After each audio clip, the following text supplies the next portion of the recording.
Hello and welcome to the Stew with JT Brew. I'm your host, Justin Taylor. Thanks for joining us here on the Dynasty Pros YouTube channel. Today we are going to talk about redraft sleepers, defensive lineups, special teams, and kickers for everybody trying to figure out who to kind of go grabbing at the end of their redraft leagues. Stick with us. We'll go through all that now and more here as the stew begins now.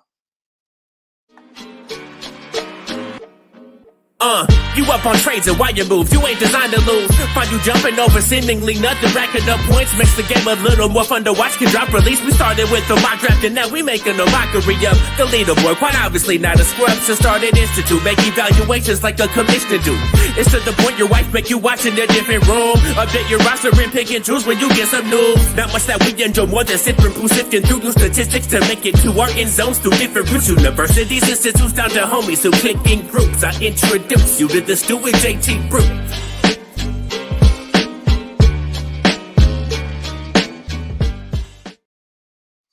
Hey, thanks for joining us here on the Stew with JT Brew. I'm your host, Justin Taylor. This is the third in our redraft episode. 1 QB, standard leagues, kind of what you're looking at. If you're in an ESPN, Yahoo league, you only play maybe in one or two, maybe a home league, a work league. Pretty simple, 1 QB. 2 running back, 2 wide receiver, 1 tight end, a flex, and then a kicker and defense, somewhere between 5 and 7 bench spots.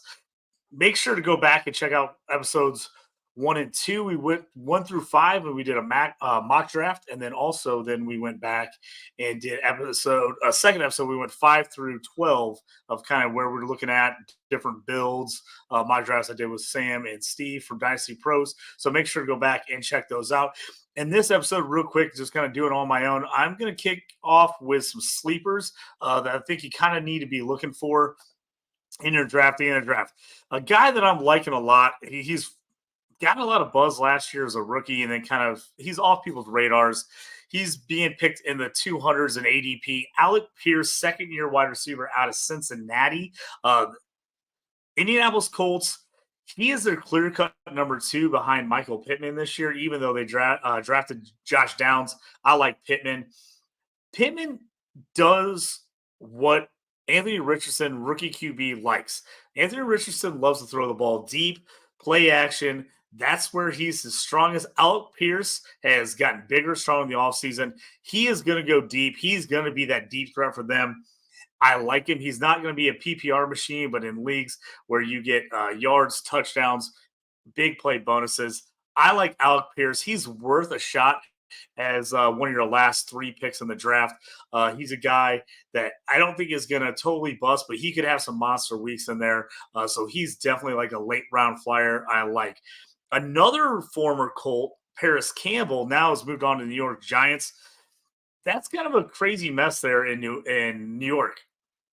Giants aren't sure who's starting where, who's playing where. I think Paris Campbell's going to find himself in the mix here in New York. I think they like him. He's finally had a healthy season last year for Indianapolis before moving on to New York. They got some young guys coming off of injuries. They got some older guys coming off of injuries. I just think it's a wide open wide receiver room. I like Paris Campbell in that mix. He's a guy I'm taking late as a guy can end up being possibly the number 1 or number 2 guy there. I know people love Darren Waller at tight end, but I think Campbell is going to be in a mix for a guy that's going in the 230 ADPs. I just like Paris Campbell. So he's another guy I'm on. A guy everyone's kind of just forgotten about, Hunter Renfrow from the Las Vegas Chargers. A guy had a really good season a couple of years ago, then injury. The Raiders' offense has not been that great. Jimmy G, how is he going to do? I just think Renfrow with Adams, Waller gone, that number 2 slot for them is wide open. If the Raiders are as bad as I think they're going to be, I think there's going to be a lot of dump-offs to Renfrow, a lot of throwing the football. He's the guy, going over 200 in the ADP as well. Kind of a steal. I like Hunter Renfrow. He's one of those guys I'm targeting at the end of drafts. So those are my top 3 wide receivers, sleepers. Alec Pierce, Hunter Renfrow, and Paris Campbell. three running backs that I'm liking. First guy, Kenneth Gainwell, Philadelphia Eagles. Right now, if you look at ADPs, he's still back in that 200. Now, everybody's been talking about him being possibly RB1 for the Philadelphia Eagles. So he's moving up quickly. But if you have a draft coming up here real soon, and there's a chance that people in your league haven't really been paying attention to what's been going on in preseason, there's a chance that people still think Kenneth Gainwell is maybe 3/4 running back on the list for the Eagles. He's a guy right now currently over 200 on sleeper in the ADP.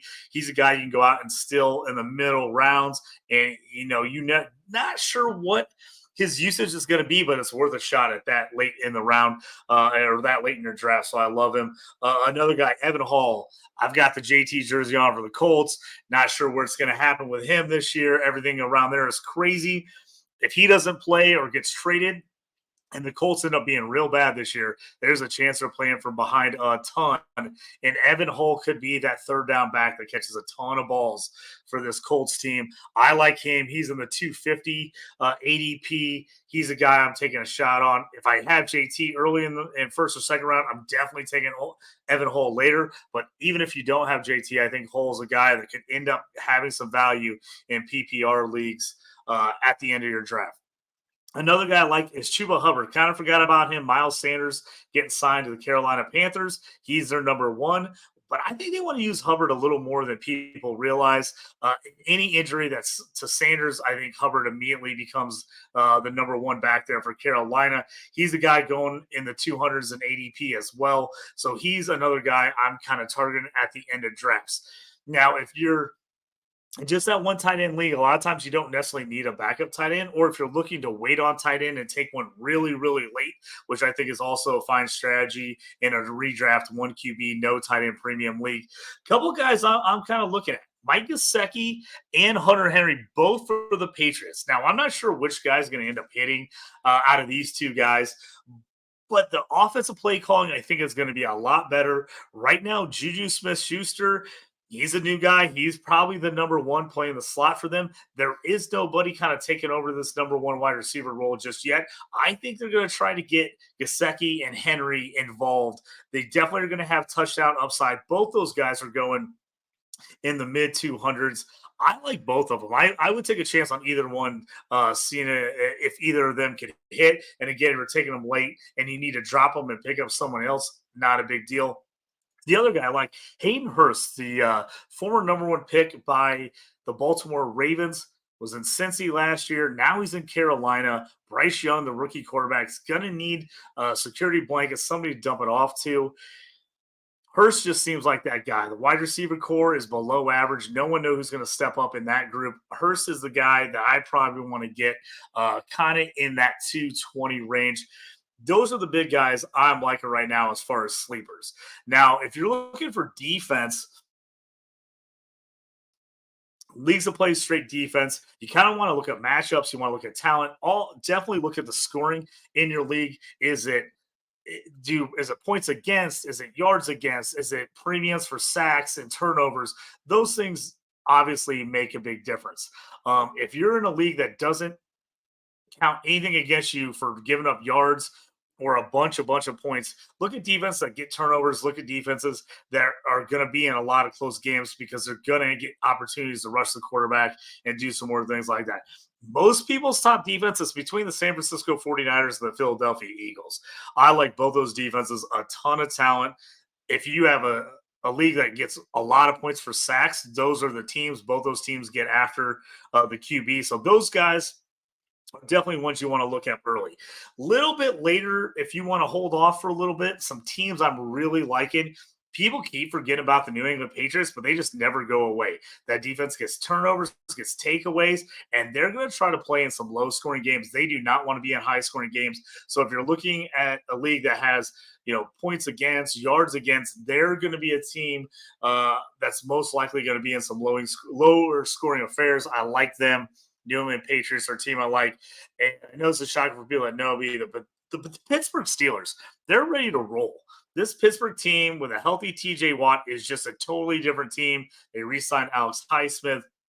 I think they're going to be two of the best pass rushing duo in all of the league.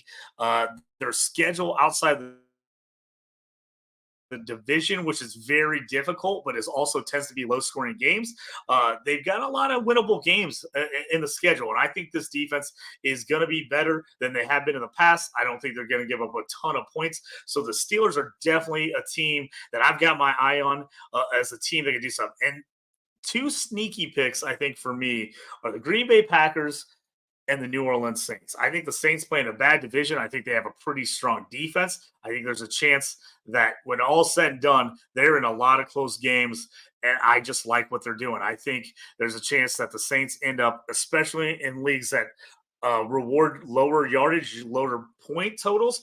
I think they're a team I definitely want to keep an eye out for. That is kind of a sneaky play I can get late. Green Bay Packers, by far the best defense in the NFC North. Now, the question for them is, can their offense keep them in games enough to where they're not on the field the whole time? So that's going to be the big question mark with the Packers, but I think they have just a bunch of just a ton of talent on that team. Now, two teams I like the defenses. What I'm worried about is the schedule and the offense they play are the Denver Broncos and the Los Angeles Chargers. Both those teams, I think, have a ton of talent. I think they're both very good defenses. Their schedules do not match up well for them. They play a lot of high-powered offenses. So if you're in a league that rewards sacks, takeaways, turnovers, but doesn't hurt you on total points given up, I like both of those teams as late sleepers. If you kind of want to wait on a defense and take someone a little bit later, I think that's the way to go.